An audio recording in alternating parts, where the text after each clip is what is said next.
In this episode, you're going to discover how to create a vision board and a vision statement. I'll teach you what to do and what to avoid doing so that a vision board and a vision statement can help you achieve any goal you set for your career, for your work, and for your life.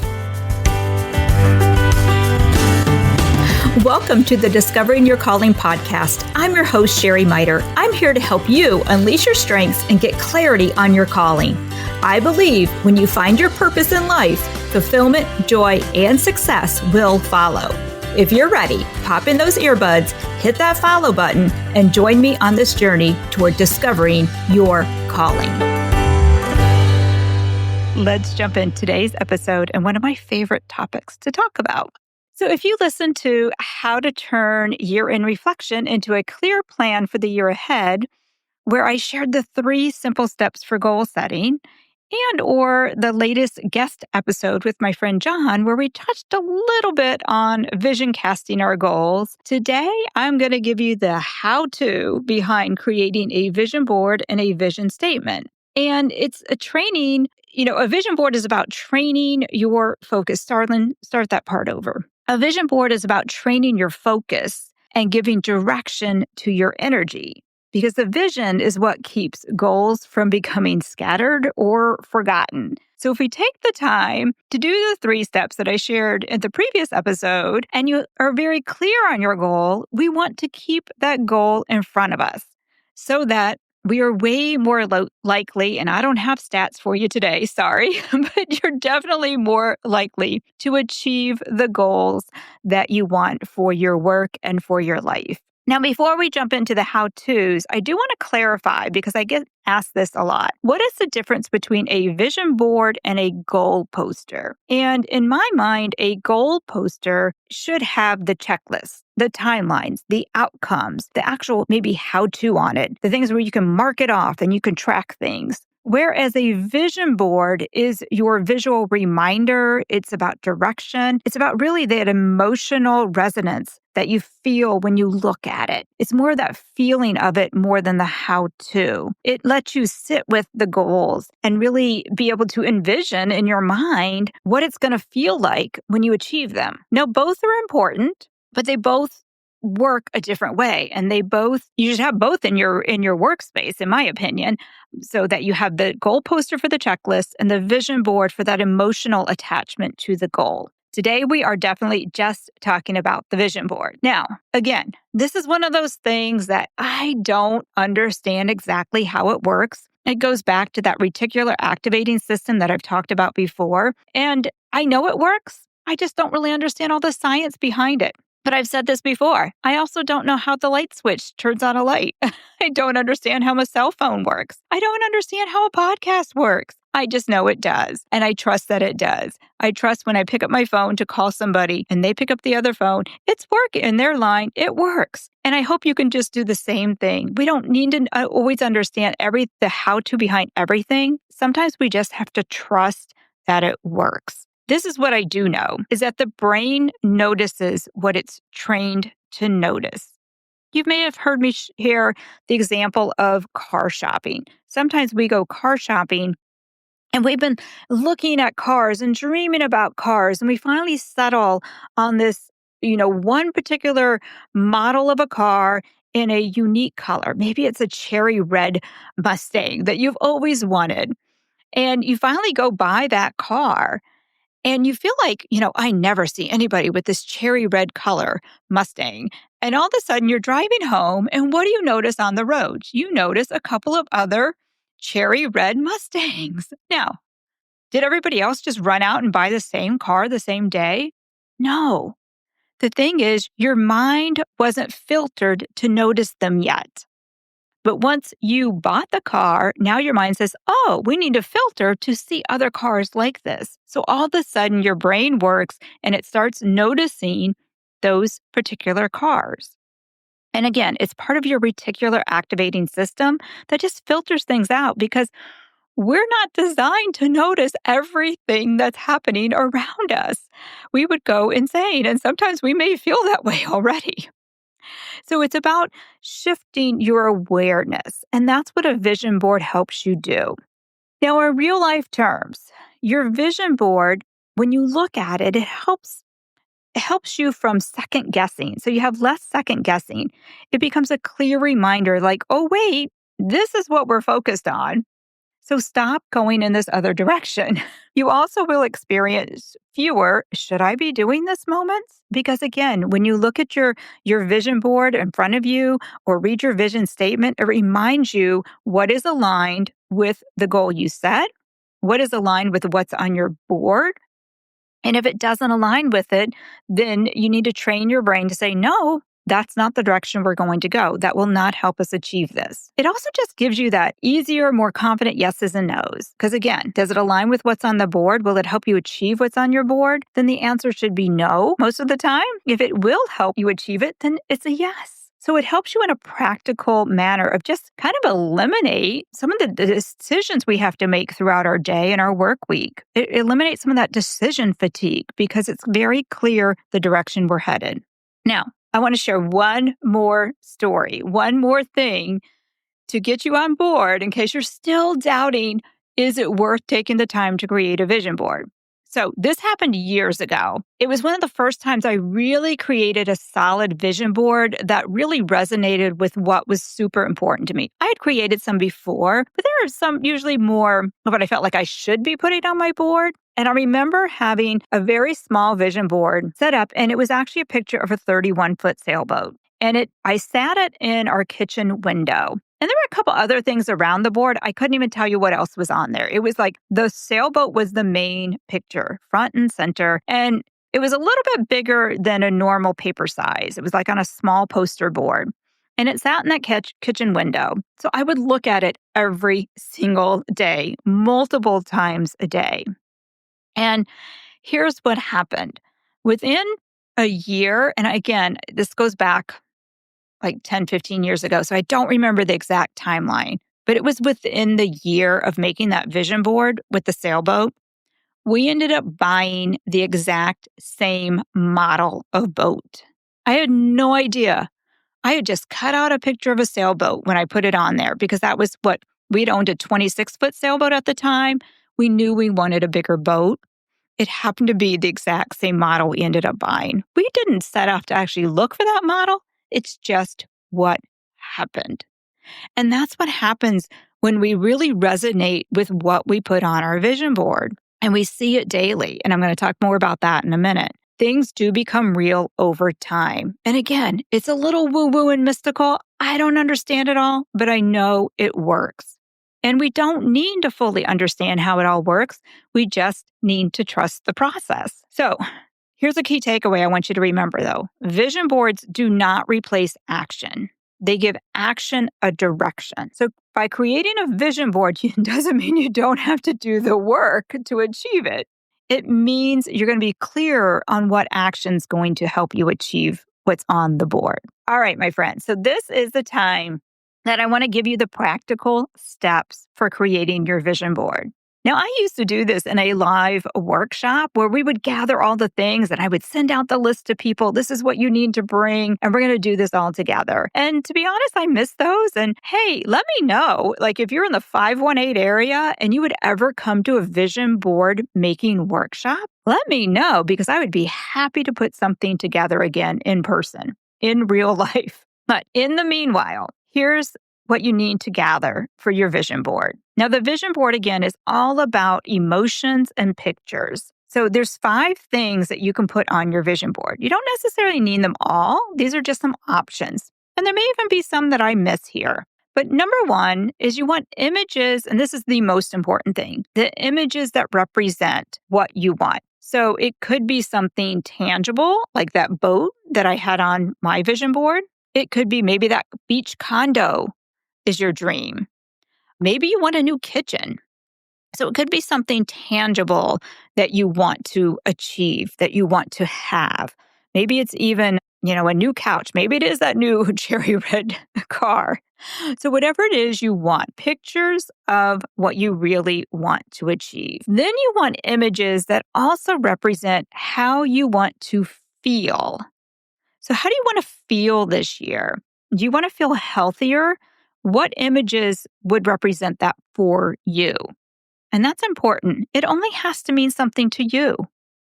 You don't have to explain what the pictures mean to anybody else if you don't want to. This is just for you, my friend, only for you.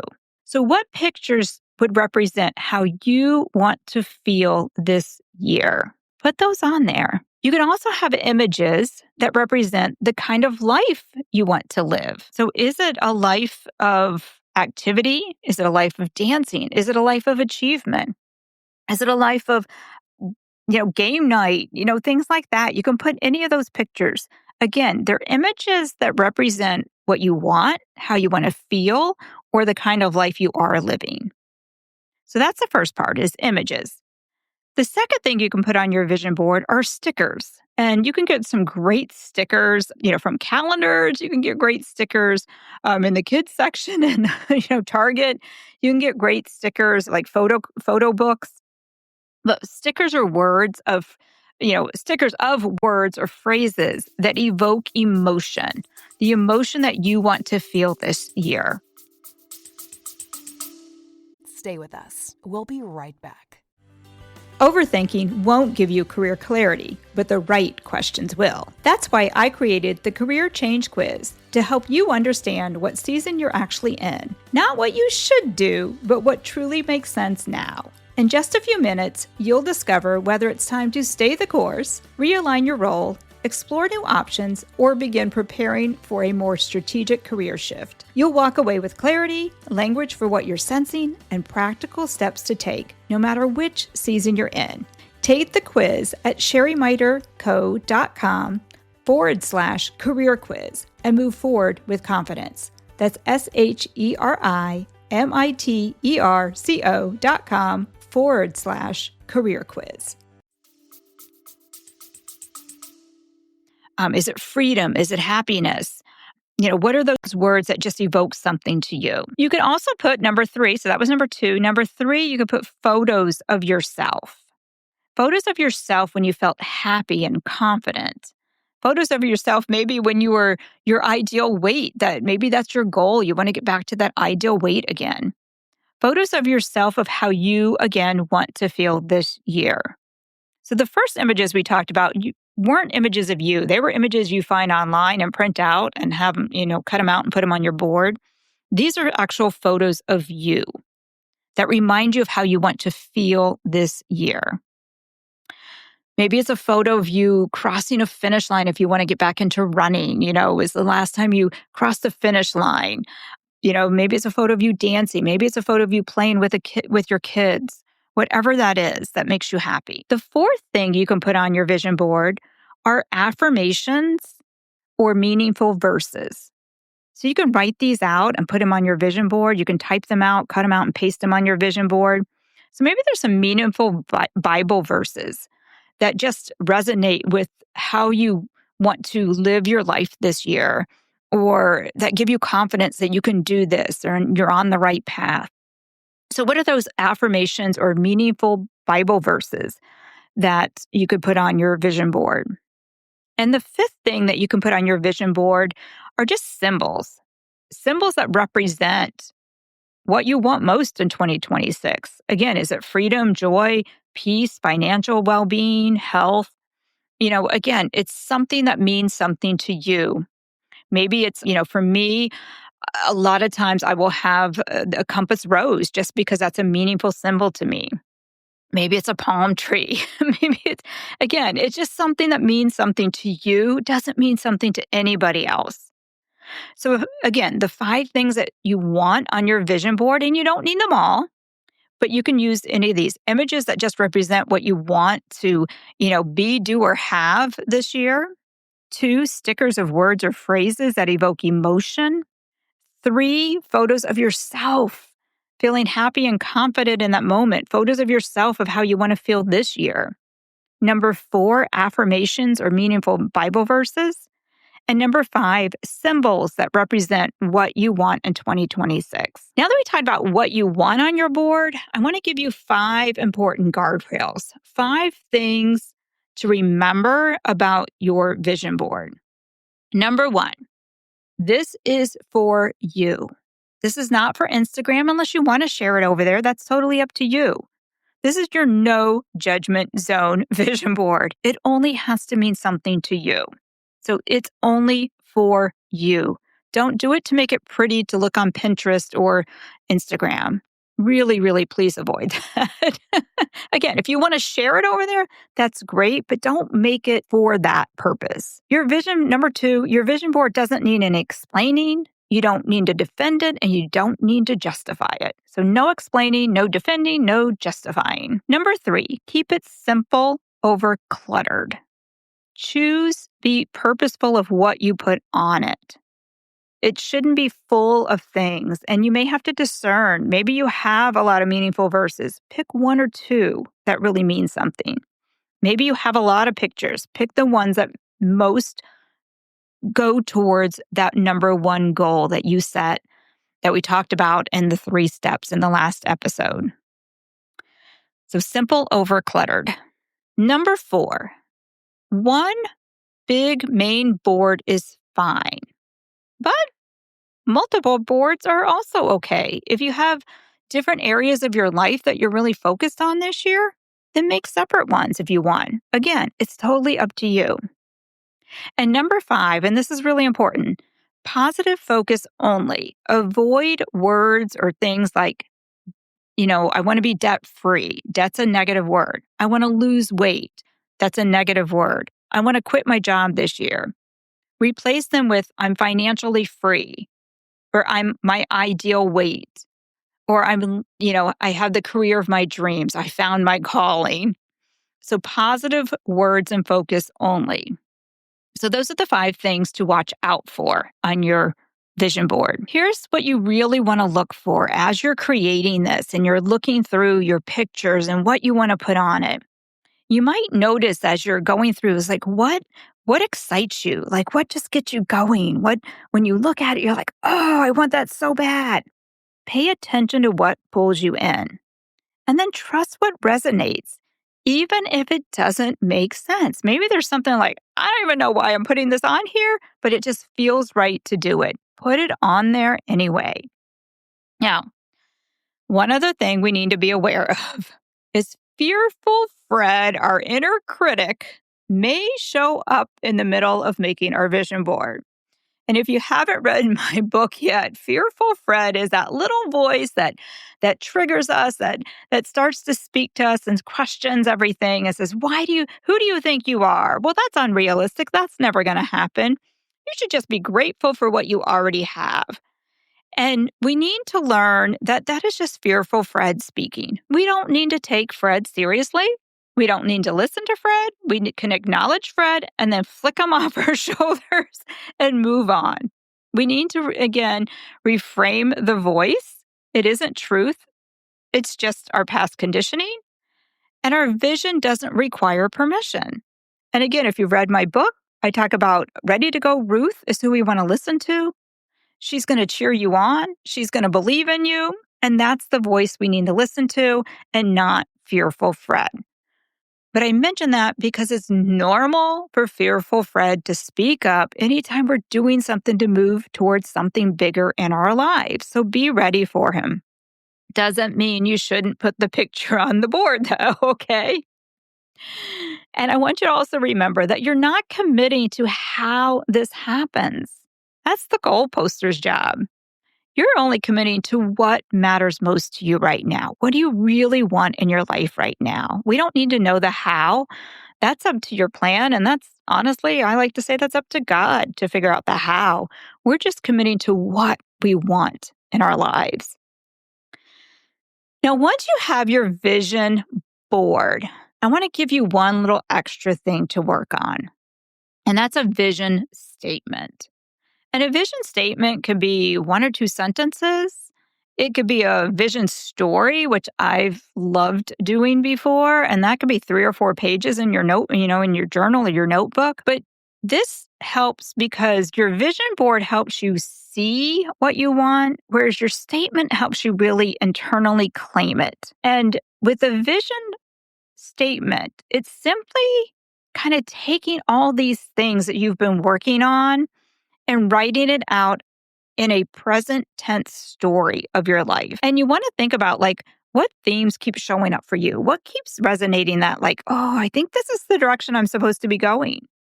Then what kind of woman is living this life? Who is she? How do you need to show up as that woman?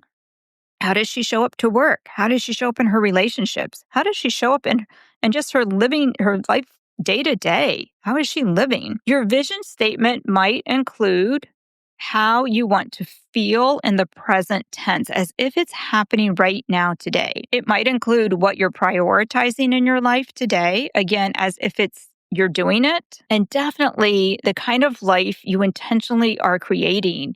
And the more detail you can do that, the better. One of the last times I really sat down, I'm way overdue to do this. So I'm speaking to myself today, too, ladies and gentlemen. This episode is just as much for me as it is for you, I'll be honest, because I haven't done a vision statement, a new one in a while. But the one I had where I took the time, and it was pages, it was like 4 or 5 pages. So many things on that vision statement came to life. And we're actually living in one of them now. One of it was about, and I don't have it right in front of me, but it was about living in a luxury, I think I called it a funky apartment, one of the best in the town, where we get to walk to farmers market, weekly, and we make healthy eating and eating fresh produce and goods from the local farmers part of our weekly habit. And I wrote in detail about this. And that's exactly what we do today. I wrote it as if we were doing it probably 5, 10 years ago when I wrote it, but we're living that life today. Now, I do encourage you to hand write this, and we're not looking for perfection. I'm sure I misspelled some words when I write mine, but write as much as you can with vivid details. And again, don't listen to Fearful Fred. Just let your mind wander. If you knew you couldn't fail, what would your life look like? Write it out in detail, all of it. Where are you working? What are you doing? What matters to you in your work? How are you living? Are you eating healthy? Are you exercising? What does that part of your life look like? Your financial part, what does that look like for you? Are you giving? Are you saving? Are you financially free?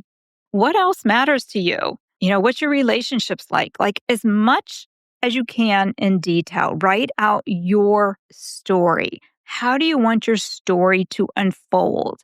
And I would encourage you to think longer than the year for this. The vision board, many times 1 year is great for those. But for your vision statement, you can even go out as 5, 10 years for that if you want. So it's up to you. It could be a 1-year vision statement, 5 years, 10 years, lifetime vision statement, depending on how old you are.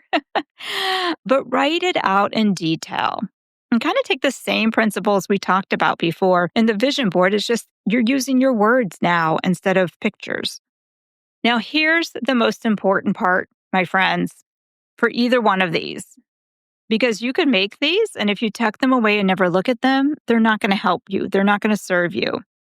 So here's some practical steps to take. Once you create your vision board and your vision statement, your vision board, you want to put it where you're going to see it daily. Now, maybe it might be at work. Maybe it's in your home office. Maybe it's in your bathroom. Maybe it's in your bedroom.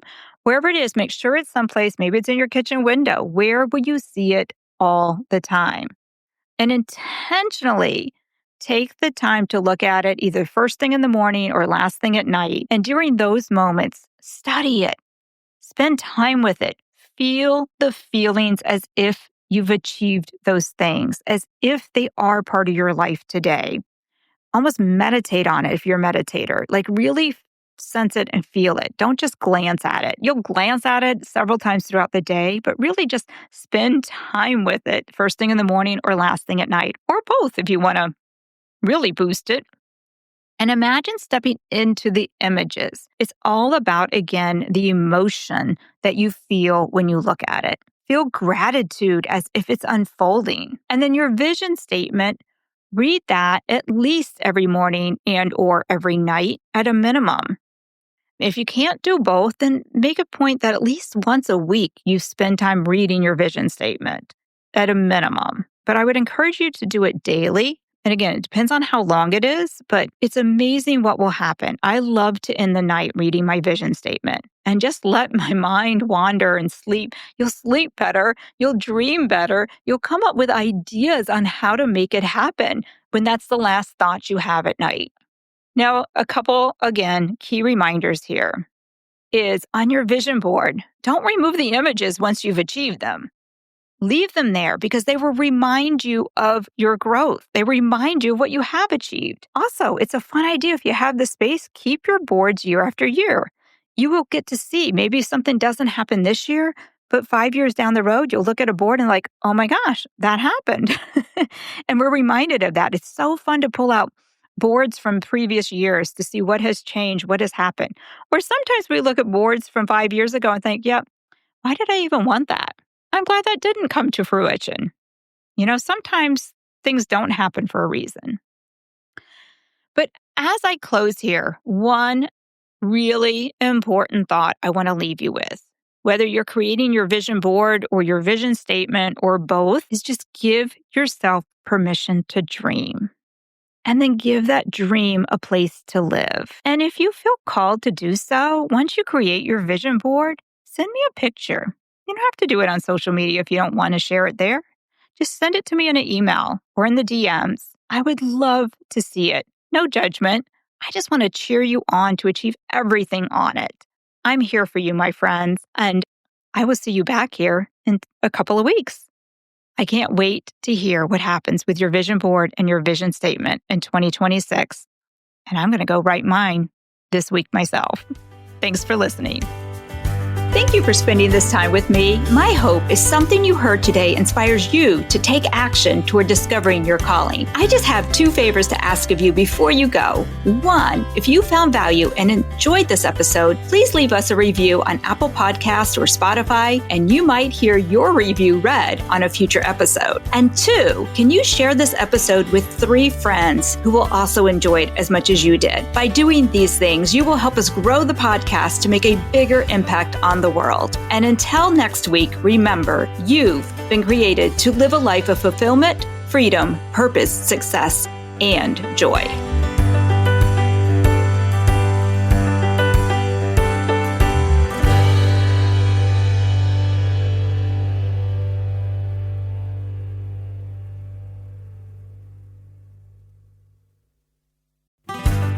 Do you ever feel like you've checked all the boxes of success, but deep down you still wonder, is this really it? You're not alone, and that's exactly why I wrote Discovering Your Calling, the Ambitious Woman's Guide to Finding Fulfillment, Freedom, Impact, and Joy. One reader said, this book is more than just a career guide. It's a catalyst for transformation. Another called it empowering, insightful, and exactly what ambitious women need. Inside, I'll walk you through 8 powerful phases or waypoints to help you uncover your strengths, reignite your dreams, and finally create a career and life that feels like it was designed for you.